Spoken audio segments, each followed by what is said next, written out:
अब मैं ब्रह्म कुमारी शैली दीदी जी को आमंत्रित करना चाहूंगी कि वो अपने अमृत वचनों से हम सभी को सराबोर कर दें और हमें अपने जीवन में किस प्रकार शांति को, सहयोग भावना को लेकर आना है, अपने जीवन को किस प्रकार सुंदर बनाना है और अपने अपनों का भी जीवन कैसे संवारना है, हमें सिखाएंगे शैली दीदी जी।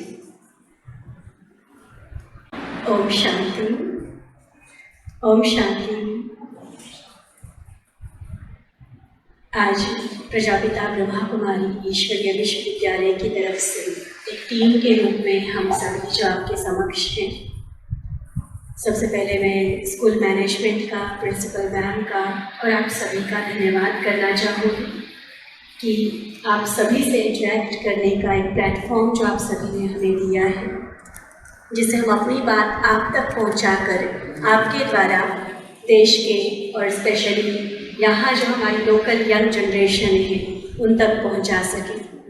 मैं आपको एक नहीं लेकिन एक में हज़ारों समाये हुए देख रही हूँ, क्योंकि एक टीचर एक ऐसी रिस्पॉन्सिबिलिटी की जगह है जो देश का भविष्य बनाने के लिए और अपने स्टूडेंट्स को बहुत उज्जवल भविष्य देने के लिए जिम्मेवार है। आप और आप में समाये हुए उन सभी स्टूडेंट्स का मैं आज के इस कार्यक्रम में स्वागत करती हूँ। अभी जैसे ज्योति बहन बता रहे थे, G20 और G20 के अंतर्गत स्पेशली यूथ के लिए डिज़ाइन किया गया Y20 प्रोजेक्ट। यूथ भले ही यहाँ एज के हिसाब से कहा गया है, लेकिन हमने अपनी दादियों से सीखा है। हमारी पूर्व मुख्य प्रशासिका जानकी दादी जी, डॉक्टर जानकी दादी जी, जो 104 वर्ष की उम्र तक बहुत हेल्दी लाइफ जिए, वो जब 82 इयर्स के हुए थे, बाद में तो और बहुत लंबा जिए वो, लेकिन मुझे याद है जब वो 82 इयर्स के हुए थे, और क्योंकि ब्रह्मा कुमारी एक इंटरनेशनल ऑर्गेनाइजेशन है, देश विदेश में दादी जी का जाना होता था, तो 82 माना एक नॉर्मल ह्यूमन बीइंग के हिसाब से कैसी स्टेट मानी जाती है बॉडी की? इंदु जी, बस घर में बैठो, रेस्ट करो, आइदर हॉस्पिटलाइज्ड या फिर चलो घर में बहु बच्चों की सेवा ले रहे। बट दादी जी ट्रैवल कर रहे थे अराउंड द वर्ल्ड। एक साल में लाखों किलोमीटर्स का उनका ट्रैवल रहता था, इवन 103 इयर्स की एज में भी। तो 82 इयर्स के जब वो थे तब की बात मुझे याद है। दादी जी को किसी ने पूछा, दादी जी अब तो दादी जी से कोई मेरे जैसी बहन जो थोड़ा सा 50 क्रॉस कर चुकी थी, वो दादी जी से बात कर रही थी कि दादी जी अब ना ज़्यादा सेवा नहीं होती है, अब तो हम बूढ़े हो गए। तो दादी जी ने कहा कि अरे मैं तो अभी तक बूढ़ी हुई नहीं, तुम कहाँ से हो गए? मैं तो अभी जस्ट 28 इयर्स की हूँ। Understood? She was 82 years old and she was saying that I am only 28 years old. So it's a mindset कि हम अपने आप को यूथ समझ रहे हैं या ओल्ड समझ रहे हैं। अनुभव के हिसाब से आप बुजुर्ग बनिए, लेकिन जहाँ कुछ करने की बात आती है अपने लिए, अपनों के लिए, अपने समाज के लिए, वहाँ तो वो यूथ स्पिरिट हमारे माइंड में हमेशा रहना चाहिए। और आज जो आप सभी मेरे सामने हैं, आप दिन का 1/3 या उससे भी ज़्यादा हिस्सा उन यूथ माइंड्स के साथ बिताते हैं, तो नेचुरली आप सभी ऑलरेडी यूथ है ही है। मैं शरीर की एज को नहीं देखूंगी, आप सभी ऑलरेडी यूथ हैं, यूथ माइंड्स को कल्टिवेट कर रहे हैं। और ये जो Y20 प्रोजेक्ट है, इसको हम आगे बढ़ाते हुए, जैसे कि एजेंडा हम देख रहे हैं, हेल्थ, वेलबींग एंड स्पोर्ट्स, बहुत वास्ट टॉपिक है और इसमें डिफरेंट तरह के प्रोग्राम्स ऑर्गेनाइज किए जाते हैं। कहीं 2 घंटे का कार्यक्रम होता है, कहीं फुल डे के सेमिनार्स भी चलते हैं। इट डिपेंड्स कि आप हमें कितना टाइम दे रहे हैं। मोस्टली जैसे अभी ज्योति बहन बता रही कि अभी तक इस मई मास में ही हम 18 प्रोग्राम्स कर चुके हैं, तो मोस्टली हर जगह पर हमें 2 घंटे का टाइम मिलता है। तो हम उसमें Y20 का थोड़ा सा कॉन्सेप्ट क्लियर करके कि G20 क्या है, Y20 क्या है, और फिर इस एजेंडा को क्लियर करते हैं। कि अगर हम एक प्रॉपर हेल्थ अगर हम मेंटेन करना चाहते हैं तो किस तरह से डाइट हमारी कैसी होनी चाहिए, रेस्ट कितना ज़रूरी है, एक्सरसाइज किस तरह से हमें करनी है, फिर हाइजीन को कैसे मेंटेन करना है, इन सभी को अच्छे से बच्चों की भाषा में वो जिसको समझ सके और इम्प्लीमेंट कर सके लाइफ में, इस हिसाब से उनको समझाते हैं। देन हम आते हैं वेलबींग पर कि वेलबींग अगेन एक बहुत बड़ा ब्रॉड टॉपिक है जिसका एक हिस्सा हेल्थ है, एक हिस्सा हेल्थ है।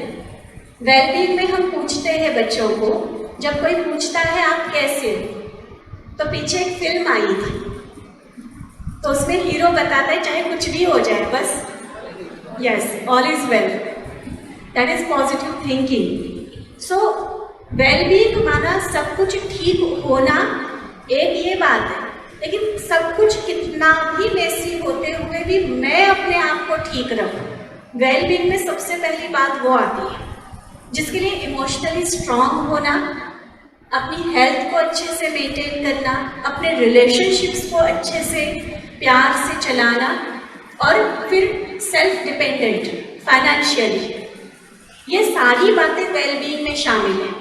तो उस एक एक पॉइंट को हम बच्चों के आगे एक्सप्लेन करते हैं कि किस तरह से आपको अपने आप को उस वेलबींग की तरफ आगे बढ़ाना है। एंड देन स्पोर्ट्स, स्पोर्ट्स क्या है और क्या इम्पोर्टेंस है खासकर इस यंग एज में।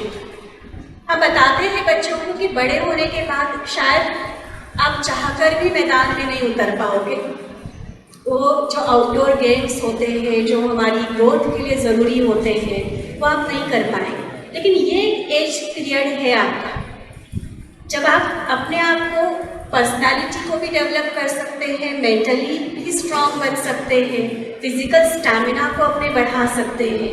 एंड देन जो स्पोर्ट्समैन स्पिरिट होता है जो पूरी लाइफ में हमारे काम आएगा, उसको भी हम बच्चों के सामने बताते हैं।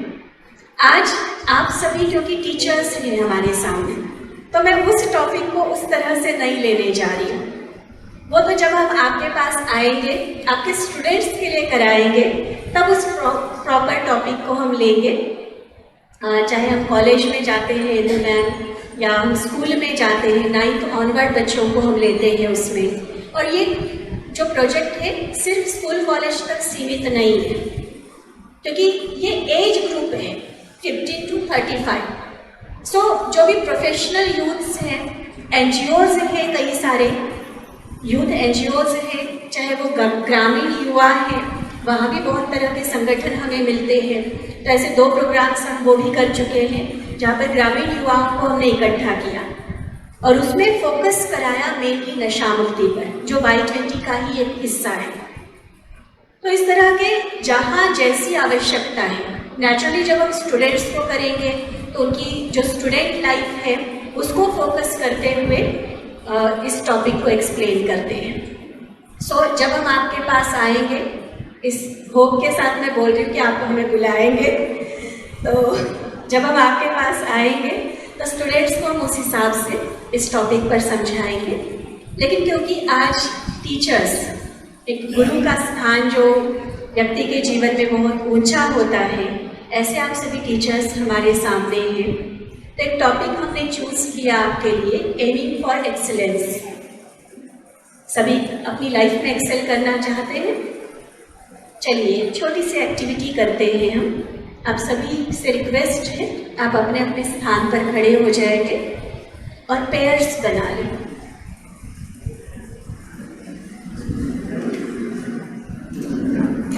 पेयर्स बना लें। जसवंत भी आप एग्जाम के साथ आ जाइए। कहीं कोई सिंगल रह रहा है, थोड़ा सा ढूंढिए आगे पीछे।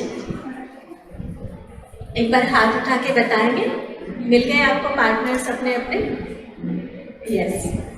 अब सिंपली क्या करना है, हमें आपस में अपने पार्टनर के साथ इंटरेक्ट करना है, क्योंकि आज हम टॉपिक ले रहे हैं एक्सीलेंस का। So in which field you want to excel, आपको आपस में शेयर करना है। So you may start. आप बताएं एक दूसरे को। अगर आप पहली बार एक दूसरे को मिल रहे हैं तो अपना इंट्रो भी दे सकते हैं। और बाकी आप बताएंगे कि आपको किस फील्ड में अपने आप को बहुत परफेक्ट बनाना है। एक्सीलेंस का मतलब ये होता है कि better than anything anyone else.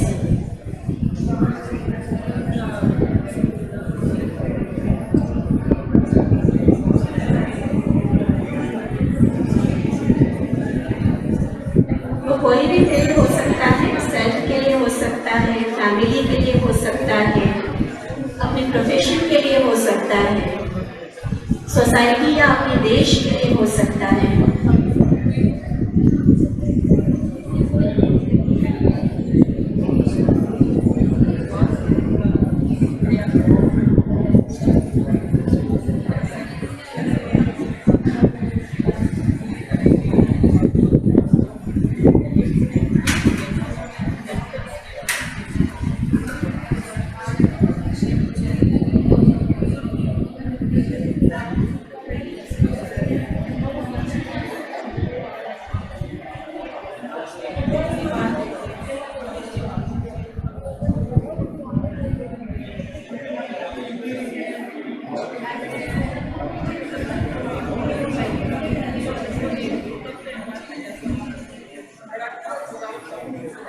किया सभी ने शेयर या अभी थोड़ा टाइम चाहिए? किया? जितना हो गया है वो अपना राइट हैंड रेस करके बता दे। Okay, thank you. आप सभी बैठ जाए। अपनी लाइफ में कुछ ना कुछ टारगेट्स हम हमेशा रखते हैं। कई बार वो मन की बातें मन में रह जाती हैं और कभी कभी ऐसा मौका मिलता है जब हम अपनी बात को दूसरों के साथ शेयर कर सकें। तो अभी जब आप सभी शेयर कर रहे थे कि मैं अपनी लाइफ में ये करना चाहती हूँ, मैं ये करना चाहता हूँ, तो कैसे लग रहा था? मैं फेसेस देख रही थी आप सबके, लेकिन आप खुद बताएं कैसे लग रहा था? अच्छा लग रहा था। अच्छा मीन्स क्या लग रहा था? उस फीलिंग को थोड़ा सा और डिफाइन कर सकते हैं? माइक अगर एक और है तो उनको दे सकते हैं। योर गुड नेम है? सीमा जी। सीमा जी बताइए। Hello, my name is Divya Bhardwaj. Divya. I am coming Sai Angel School. जब मैम आपने पूछा कि आपको कैसा लगा, तो जब मैंने अपनी फीलिंग बताई तो शेयर की कि मैं जो बनना चाहती थी मैं वो बन नहीं पाई, पर मुझे जब लगा कि मैं बन सकती थी या मैंने इनको शेयर करा तो मुझे वो थिंकिंग बहुत अच्छी लगी और मेरा मन बहुत खुश हुआ कि मैं ये बन सकती हूँ। अच्छा, आपके कौन थे साथ? प्लीज आप दिव्या जी, आप ये बताइए कि इन्होंने किस फील्ड में एक्सेल करने की बात कही है? मैम ये एक अच्छी स्पोर्ट टीचर बनना चाहती है। Okay, very good. और आप बताइए कि दिव्या जी किस नहीं क्या नाम है आपका? रितिका। रितिका जी, आप बताइए कि दिव्या जी किस फील्ड में एक्सेल करना चाहती हैं? मैम करना चाहते फैशन डिजाइनिंग। फैशन डिजाइनिंग कर नहीं पाए, तो आगे के लिए कुछ सोचा आपने? मैम अभी मैं एक टीचर हूँ और इसके साथ साथ मैं एक रेस्टोरेंट भी चलाती हूँ। सो अब किसमें एक्सेल करना चाहिए? ओके, जो बीत गया जिसमें नहीं कर पाए वो छोड़ दें। एक्सेल करने के लिए अब आप अपनी लाइफ में क्या एम रखना है? मैम अभी मेरा एक रेस्टोरेंट है, एक्चुअली मैं रेस्टोरेंट भी चलाती हूँ ताकि मैं आप लोगों को अच्छा फूड खिला सकूँ। और ये मेरा प्रोफेशन था, यानी कि उसके बाद मैंने स्कूल चूज किया और इसके बाद मेरा अपना भी रेस्टोरेंट है और मैं अभी आप दोनों को ऑल द बेस्ट। और कोई शेयर करना चाहेंगे? हमारे भाई जो दोनों बैठे हैं, दोनों खड़े हो जाए पार्टनर से। आप दोनों एक दूसरे का बता दें कि आप किस माइक में बोलेंगे तो सभी को सुनाइए। सभी का आपस में मायने के अनुसार ही होता है। जी बिल्कुल। दोनों सेवा करनी है। यही अभी परिवार की जिम्मेवारी है, तो क्लियर समाज के बारे में होना चाहिए। जितना भी हो सके आगे बच्चों में जो मौलिक शिक्षा है, संस्कार उनको, क्योंकि आज के टाइम में एक माँ अपनी बिटिया से और पिता अपने बेटे से फोन नहीं देख सकता। तो ये संस्कारों का जो हमारे देश की संस्कृति सभ्यता कहाँ से कहाँ जा रही है, इन नई चीजों का, नई तकनीक का सदुपयोग हो, दुरुपयोग न हो, इस तरह का हम लोगों ने प्रयास करना चाहिए। हमारी आयु और समाज में इस प्रकार को समाज का काम कर सके। लेकिन आज तो आपको पता चला कि आप यूथ हैं, इसलिए आयु हो चुकी है, नहीं बोलना कभी। अगर आपके माइंड में समाज के लिए अभी भी कुछ करने का है, that means you are youth. मैं भी 20 साल का ही हूँ। जी जी, बहुत जोरदार था। कितना अच्छा एक बताया भाई साहब ने कि अपने लिए तो बहुत कुछ कर लिया, परिवार या जॉब जो भी अपना कार्यक्षेत्र रहा, लेकिन अब कुछ समाज के लिए कुछ अच्छा करना है। बहुत अच्छा सोच है आपकी। और कोई शेयर करना चाहें पीछे से कोई? एक और पेयर का हम किसी का लेते हैं।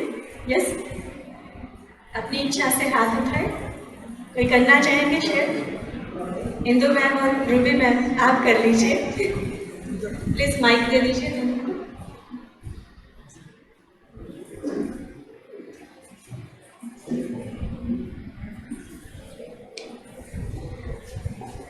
हम वरीड थे अपने बच्चों के बारे में, ये स्कूल लेवल पे और मैं कॉलेज लेवल पे।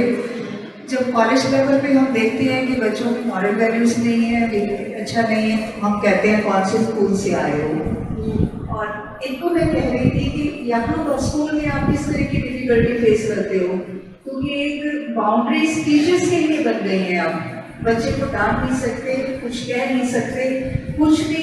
हालांकि एक टीचर जो है अपने बच्चे की वेलफेयर के लिए ही उसने कुछ भी करेगा, लेकिन वो बच्चा घर जाके टीचर को क्या प्रेजेंट करता है, अपने आप को क्या प्रेजेंट करता है।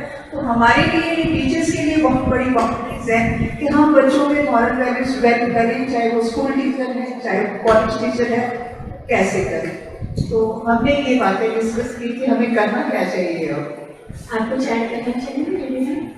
बस हम यही डिस्कस कर रहे थे, तो हमें ये लगा कि कहीं पर उनके घर का जो वातावरण है उस पर काम करने की ज़रूरत है, क्योंकि पेरेंट्स पहले तो वो ईज पे रहते हैं, मोबाइल पे रहते हैं कि हम अपना काम कर लें, बच्चे डिस्टर्ब ना करें। और बात पहले पेरेंट्स आदत डाल देते हैं, फिर हम परेशान होते हैं। तो पैम्पर्ड बच्चे जो हैं तो वो हैं, टीचर आज के एज में डांट भी नहीं सकता जी।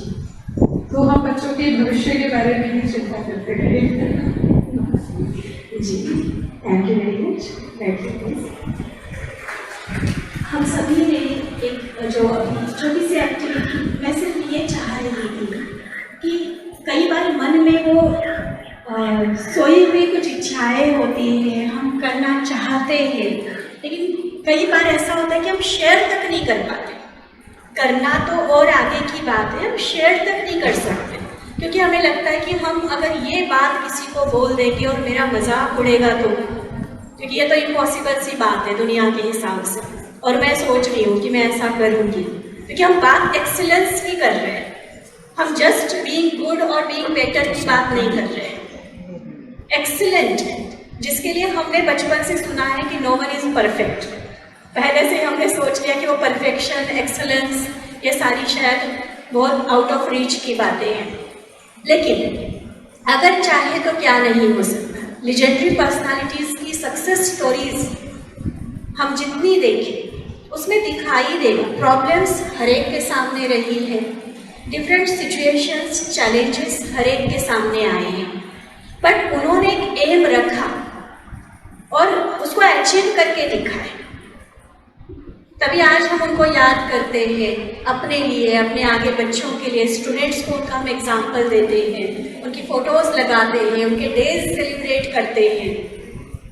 तो उनके पीछे कोई वो बहुत अच्छी फैमिलीज़ में जन्मे थे इसलिए नहीं, कोई बहुत पैसा था उनके पास इसलिए नहीं, बट उनकी जो हिम्मत थी, अपनी एम के प्रति जो डेडिकेशन था, वो चीज़ें हम सीखना चाहते हैं। उन चीज़ों ने उनको इतना लीजेंडरी बनाया, इतना महान बनाया। तो अगर हम भी अपनी लाइफ में कुछ एम रख रहे हैं, जैसे कि मैंने कहा कि अभी तो बीइंग टीचर और बैठे भी हम स्कूल के माहौल में हैं, इसलिए शायद उसी से रिलेटेड बातें डिस्कस हो रही है। लेकिन मैंने कि जैसे कहा कि चाहे सेल्फ के लिए कहाँ कहाँ मैं एक्सेल करना चाहती हूँ, other it is health, other fitness, beauty, quality improvement करना है, पर्सनालिटी को और अच्छा बनाना है, किसी नई स्किल को मुझे सीखना है। कई तरह की बातें हो सकती हैं ना एक्सेल करने के लिए, ऐसे ही फैमिली के लिए, प्रोफेशन के लिए, सोसाइटी के लिए, अलग अलग बातें। और उसमें मैं कहाँ कहाँ एक्सेल करना चाहती हूँ। आज एकांत में थोड़ा सा अपने लिए टाइम ज़रूर निकालिए, और ये जो 3-4 लाइफ के मेन फील्ड्स हैं हमारे, उसमें कम से कम एक पॉइंट अपने लिए हम नोट करेंगे कि सेल्फ के लिए मैं कहाँ काम करना चाहूँगी। सेल्फ में भी बहुत सारे एस्पेक्ट हैं, बट उसमें भी फोकस मेरा किस पर रहेगा, प्रोफेशन के लिए मेरा फोकस किस पे रहेगा। आप ये लिखेंगे ना, आपको अपने आप में वो एक ब्लूप्रिंट आपके सामने तैयार हो जाएगा। बिल्डिंग में बनाना चाहती हूँ, बट शुरुआत कहाँ से होती है? पहले तो नक्शा बनता है ना, तो अपने सपनों का नक्शा पहले हम बना लें कि मुझे ये करना है अपनी लाइफ में, और फिर उस एम को, उस टारगेट को, अपने लक्ष्य को हासिल करने की एक 5 फिगर फॉर्मूला मैं आपको बता रही हूँ। आप जो भी लक्ष्य चुने, जिसमें भी, जिस फील्ड में भी एक्सेल करना चाहें, इस 5 फिगर फॉर्मूला को अप्लाई करें। और मैं समझती हूँ कि इसको अप्लाई करते हुए हम ज़रूर उस एक्सीलेंस की लिमिट तक पहुँच पाएंगे। तो फर्स्ट 5 फिगर फॉर्मूला, क्योंकि मैं हाथ की 5 उंगलियों को ले रही हूँ, ये 5 उंगलियाँ 5 वैल्यूज़ को रिप्रेजेंट करती हैं, और उन 5 वैल्यूज़ को लेकर हमने इस सफ़र में आगे बढ़ना है। First, thumb. कोई कुछ अच्छा काम करता है, वेल डन। हमारा गेस्चर क्या होता है? थंब दिखाते हैं। थंब का एक दूसरा मीनिंग भी होता है, बट यहाँ वो हम नहीं दे लेंगे। Well done, that means effectiveness. हमारे हर काम में, जो भी काम हम कर रहे हैं, उसको छोटा या बड़ा समझ के नहीं, लेकिन मेरी लाइफ में उसकी इम्पोर्टेंस, या मेरे जो एम मैंने रखा है एक्सेल करने का, उसके लिए उस काम की इम्पोर्टेंस को समझ के मुझे अपना फुल डेडिकेशन उसको देना है। हम सिंपली एग्जांपल लेते हैं रिलेशंस का। रिलेशंस इफेक्टिव क्यों नहीं हो पाते? मान लीजिए हाउसवाइफ है, हस्बैंड बाहर से काम करके आ रहे हैं, हस्बैंड को बताया घर वापस आते हुए थोड़ी सी सब्जी लेके आना, या इस ग्रोसरी शॉप से ये वाली चीज़ें लेकर आना। मेजॉरिटी केसेस में क्या होता है? क्या होता है? वो भूल जाते हैं। अब भूल गए, कुछ जेन्युइन रीज़न भी हो सकता है, उनकी अपनी कुछ मन में परेशानी की बातें हो सकती हैं, वर्कलोड बहुत ज़्यादा हो सकता है, एनी रीज़न। लेकिन यहाँ पर आते ही फिर वाइफ क्या कहेगी कि तुम्हें दुनिया भर के काम याद रहते हैं, बस मेरा बताया हुआ काम याद नहीं रहता। दैट मीन्स कि तुझे मेरी कदर नहीं है। हम कहाँ की बात कहाँ तक पहुँचा देते हैं। अब वहीं पर दोनों तरफ से हम देखें, अगर आप एक हस्बैंड हैं, इफेक्टिवनेस क्या है?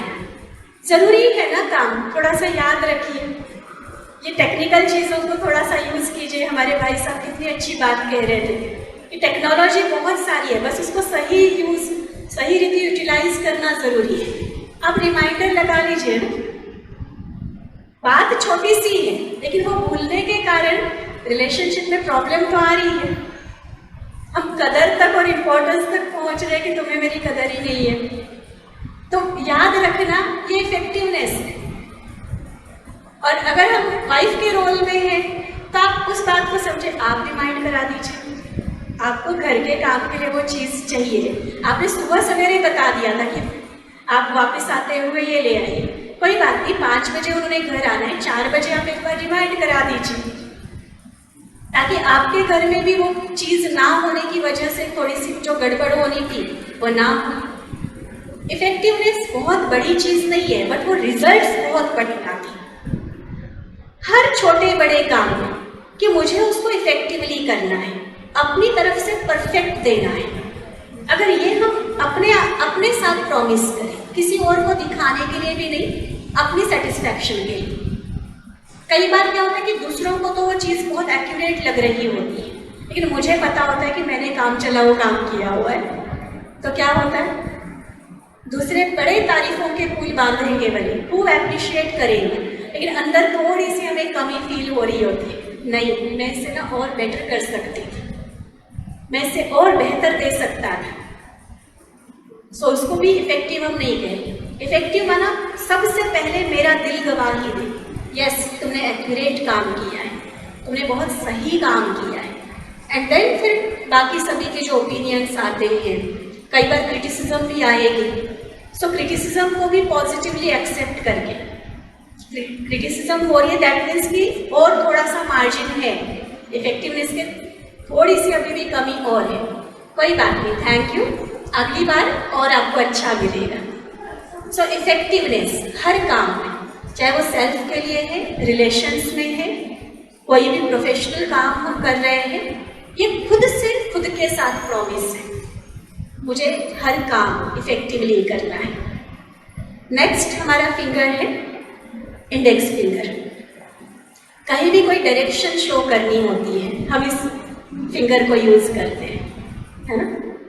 तो हमारी लाइफ की डायरेक्शन कहाँ जा रही है, किसी भी रिलेशनशिप में या कोई भी काम करने में मेरा इंटेंशन क्या है, कौन सी मेथड को हम यूज कर रहे हैं, ये सारी चीज़ें इस इंडेक्स फिंगर में आती हैं। डायरेक्शन, इंटेंशन और मेथड।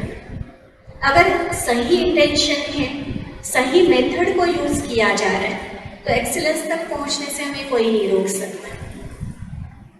कई बार क्या होता है कि हमारा इंटेंशन बहुत सही होता है, जैसे यहाँ मेनली टीचर्स हैं, तो अपने स्टूडेंट्स के लिए कितना अच्छा इंटेंशन होता है हमारा, ठीक है, पनिश भी अगर करना चाहते हैं तो भी क्यों करना चाहते हैं, वो ठीक है सरकार ने हाथ बांध दिए हमारे, लेकिन पनिश भी क्यों करना चाहते हैं, डांटना भी क्यों चाहते हैं, उनकी सुधार के लिए ना।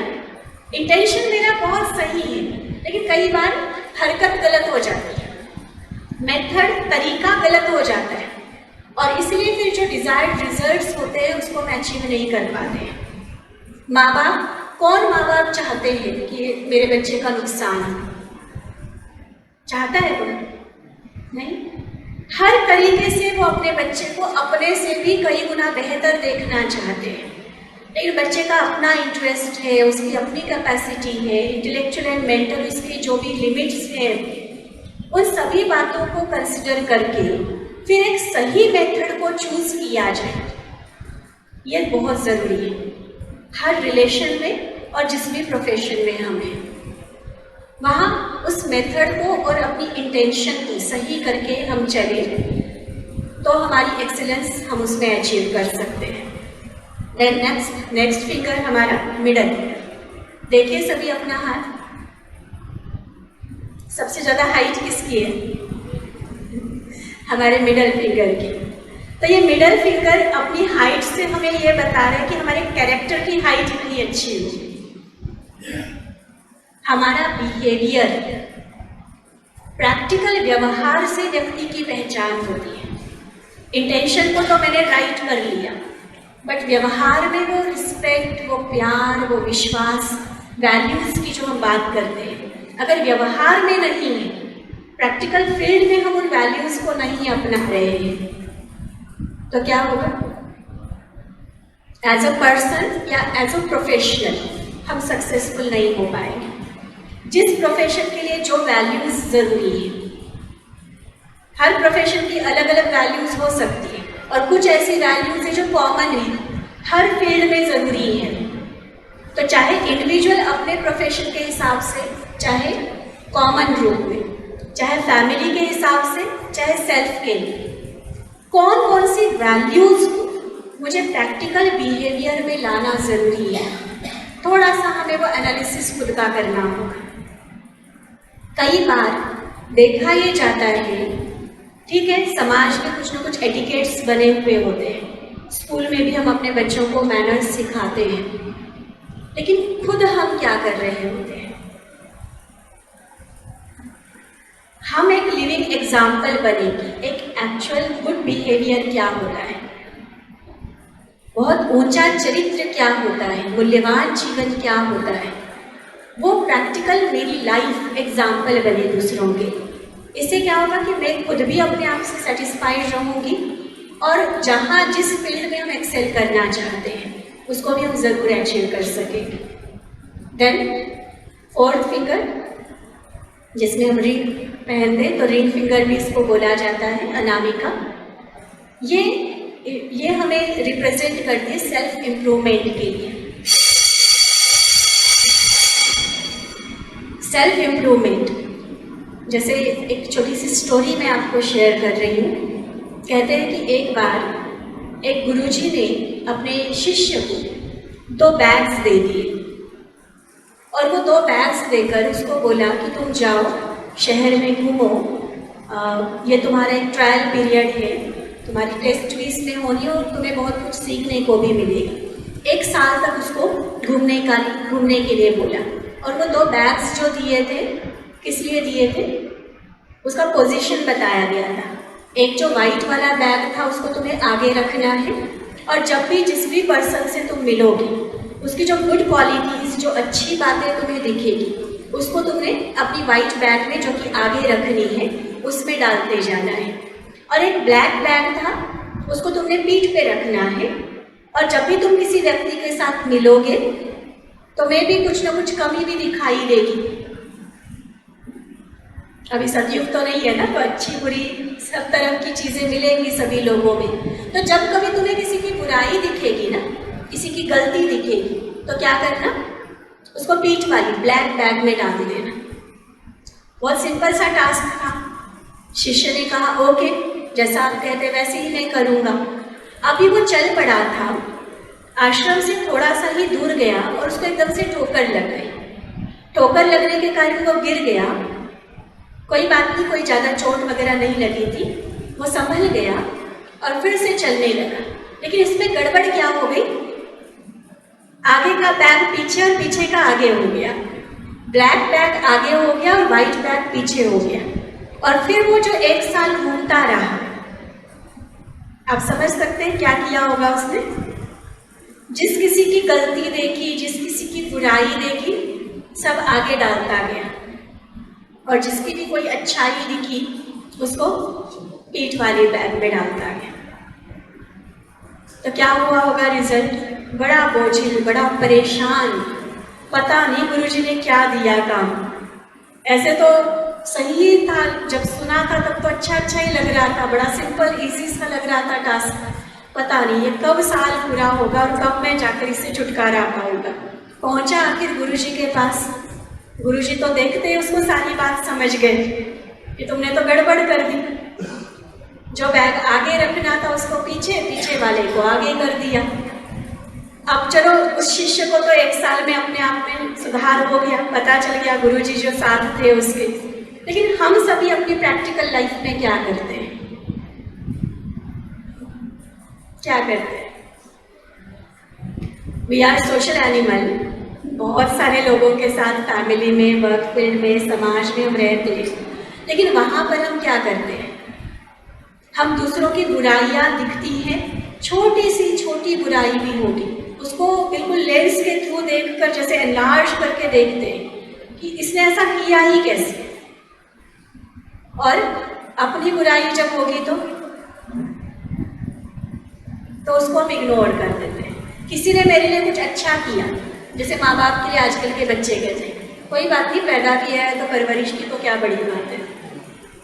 ग्रांटेड ले लेते हैं हम दूसरों की अच्छाइयों को, और बुरा थोड़ा कुछ किया तो पता नहीं कितना बड़ा पाप, कितना बड़ा अपराध कर लिया। तो दूसरों को देखने में भी हम गड़बड़ कर देते हैं और खुद को देखना तो शायद कभी आता ही नहीं है। जबकि हम सबके आराध्य, हम सबके इष्ट विष्णु जी के हाथ में एक चक्र दिखाया जाता है।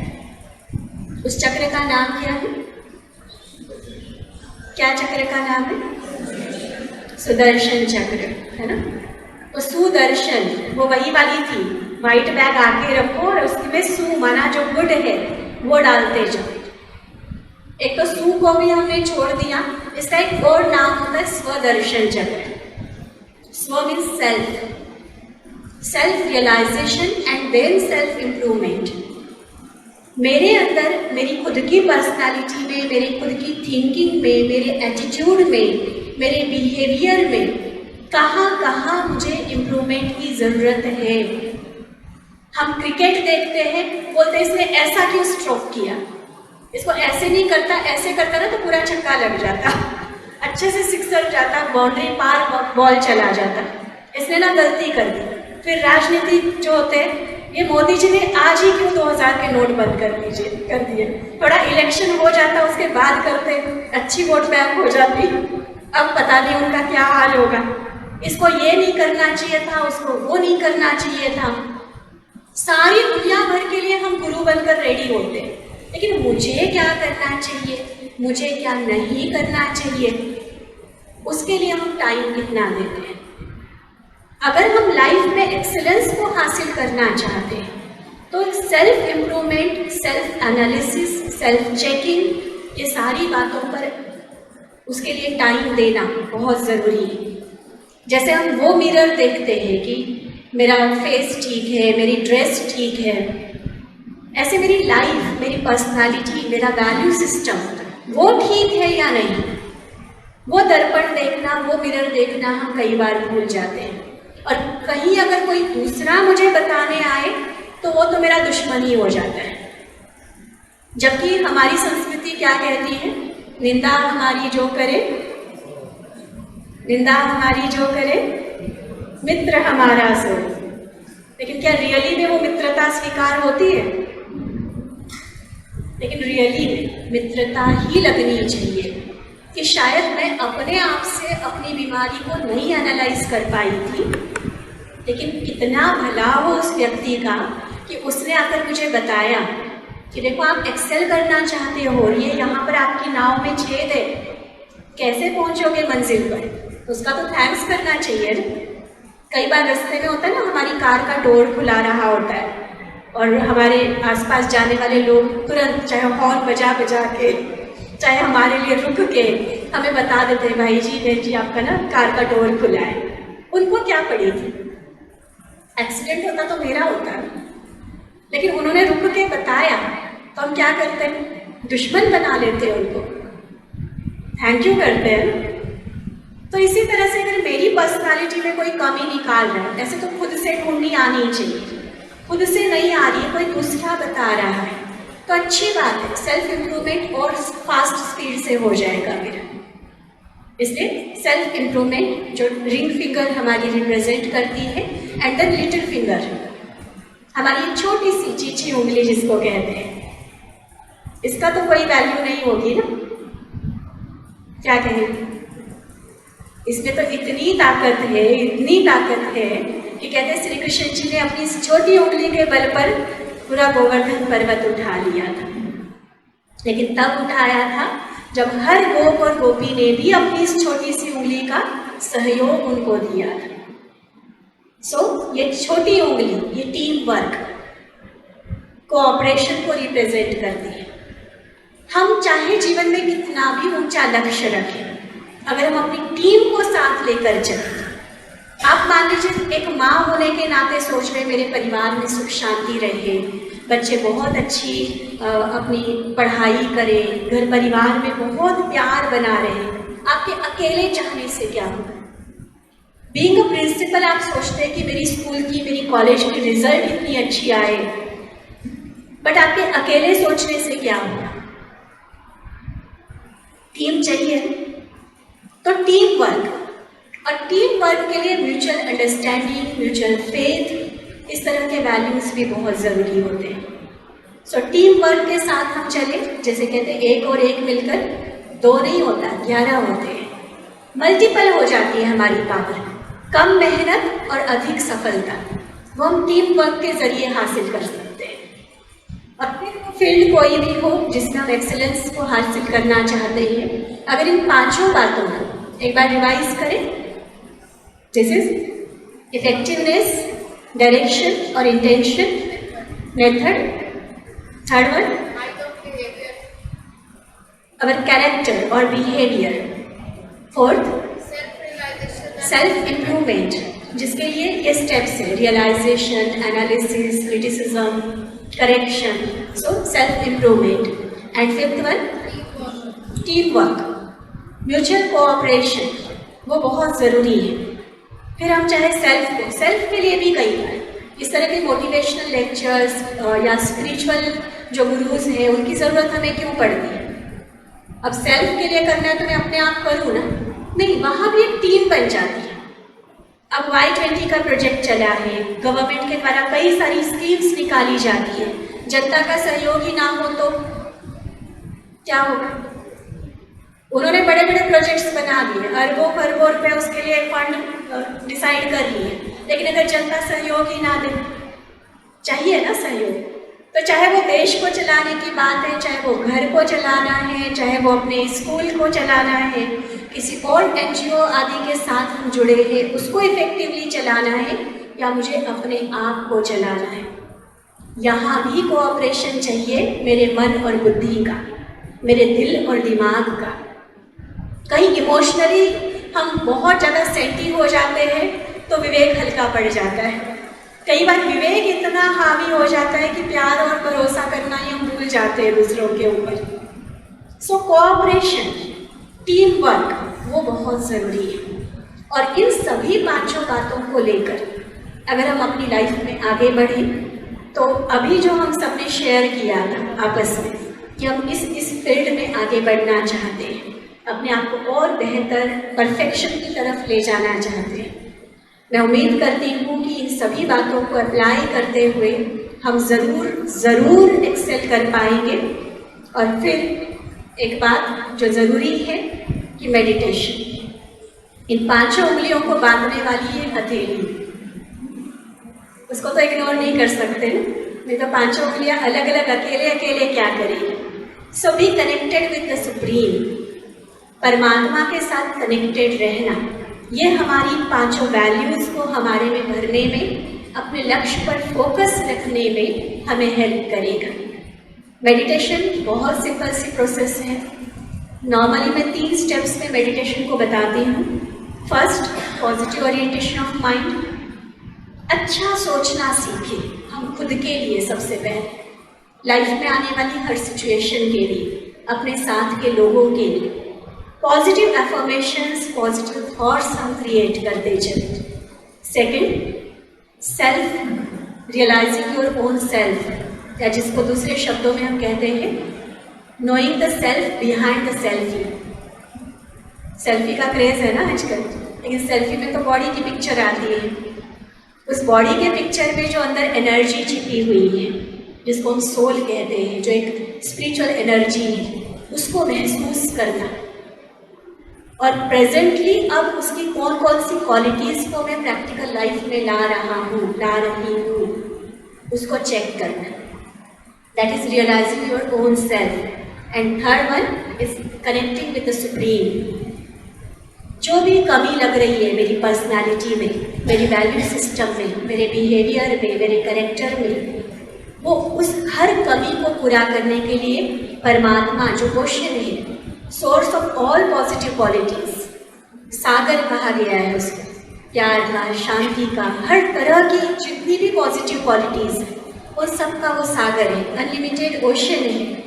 तो उसके साथ कनेक्ट करके वो पावर, वो पॉजिटिव एनर्जी खुद के अंदर भरना, ताकि सेकंड स्टेप में जो भी कमी हमने अपने अंदर फील की उसको हम भर सकें। जैसे पानी में हमारे लगभग 70% वाटर कंटेंट होता है, लेकिन हमें प्यास लगती है, दैट मीन्स वो लेवल कम हुआ है, 0 नहीं हुआ होता लेकिन कम हुआ होता है। तो हम 1 गिलास 2 गिलास पानी पी लेते हैं, अगेन प्यास बुझ जाती है, हम बड़ा अच्छे से फील कर पाते हैं खुद को।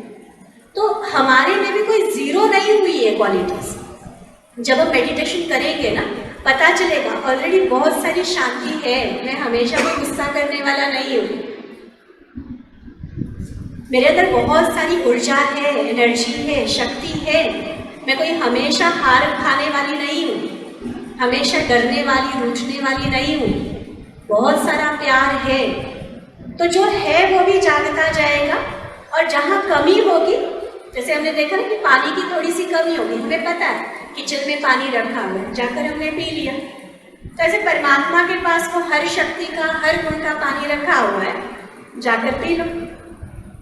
बस उसमें थोड़ा सा फोकस करके माइंड को शुरुआत में हम जब मेडिटेशन करते हैं तो अपने आप के लिए कुछ गाइडेड मेडिटेशन के द्वारा प्रैक्टिस करते हैं, ऑटो सजेशंस दिए जाते हैं या कमेंट्रीज दी जाती हैं, तो उसके साथ हम अपने आप को चलाते हैं। बिल्कुल वैसे ही जैसे छोटे बच्चे को चलना सिखाते तो पहले तो अपने हाथ का सहारा देना पड़ता है, तो मेडिटेशन करने में पहले थोड़ा सा मेडिटेशन कमेंट्रीज को हम सपोर्ट लेते हैं और उसके बाद फिर एक बार आपको विधि समझ में आ गई, वो कनेक्शन जुड़ना शुरू हो गया आपके परमात्मा पिता से, तो फिर आप अपने आप बिना किसी आधार के भी बहुत ईजीली कुछ भी काम कर रहे हैं, कहीं भी रह रहे हैं, कहीं ट्रैवल कर रहे हैं, वो कनेक्शन फील कर सकते हैं। जैसे एक तरह से माँ बाप का साया बड़ा प्रोटेक्शन फील कराता है ना, ऐसे परमात्मा मेरे साथ है, दैट इज मेडिटेशन। और ये मेडिटेशन हमें हर फील्ड में कॉन्फिडेंट रखेगा। कहीं भी किसी बात का डर, अपने लिए जो डाउट्स आते हैं, कर पाएंगे नहीं कर पाएंगे, कई बार छोड़ देने का मन करता है, मेरे से नहीं हो रहा है, उस सारी निगेटिविटी से हम दूर होते जाएंगे और जो एम रखा है लाइफ में उसको बहुत इजीली अचीव कर पाएंगे। श्रीमद् भगवद गीता का एक महावाक्य आप सबको याद कराते हुए हम अपनी वाणी को विराम देंगे। उसमें आता है कि हे अर्जुन, जहाँ धर्म है, जहाँ तुम हो, जहाँ धर्म है और जहाँ स्वयं भगवान है, वहाँ विजयश्री निश्चित है। तो जहाँ मेरा अपना कॉन्फिडेंस है, जहाँ मेरा इंटेंशन राइट है और खुद भगवान का साथ है, एक्सीलेंस कहाँ जाएगी, परछाई की तरह हमारे साथ रहेगी। सो आप सबको अपनी अपनी फील्ड में जहाँ जहाँ आपने एम रखा है वहाँ एक्सेल करने का परमात्मा की तरफ से वरदान और हमारी तरफ से शुभ दुआएं। आप सभी सदा स्वस्थ रहें, सदा खुश रहें। ओम शांति।